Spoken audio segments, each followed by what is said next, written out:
অসাধারণ দুর্দান্ত একটা মজার রেসিপি বেগুনের। প্রথমে বেগুনটা আমি ধুয়ে এভাবে চাকচাক করে কেটে নিলাম। কেটে নিয়ে ভালো করে ভিতরের থেকে বেগুনের ইয়েটা আমি বের করে নেব।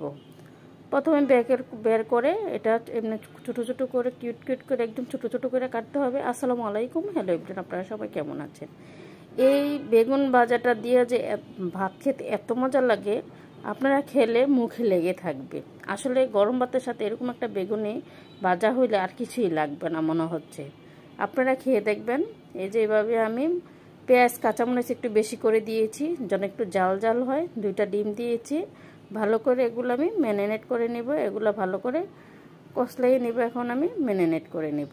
তারপর ওই যে গোল গোল করে বেগুনগুলো কেটে রেখেছিলাম ভিতর থেকে, তো আমি এবার করে নিয়েছি। এগুলো এখন এটার মধ্যে ভিজিয়ে রাখবো কতক্ষণ এভাবে ম্যারিনেট করে রাখলে বেগুনটা হালকা কষতে সফট হয়ে যাবে।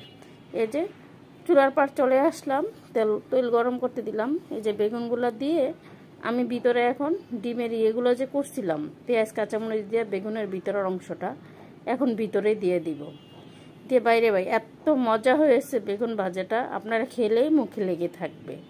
ফেসবুক এক ভাইয়েরা যদি আপনাদের সামনে আমার ভিডিওটা অবশ্যই পাঠিয়ে থাকে, আমাকে লাইক কমেন্ট এমনকি সাবস্ক্রাইব করবেন। যদি ভালো লেগে থাকে অবশ্যই আমাকে একটা লাইক কমেন্ট শেয়ার দিবেন। কেমন দেখতে হয়েছে বেগুন ভাজাটা অবশ্যই আমাকে বলবেন। এই যে দেখেন, এরকম একটা গরম গরম বেগুন ভাজা দিয়ে ভাত খেতে পারবেন আপনি 2 প্লেট। ভালো থাকবেন, আল্লাহ হাফেজ।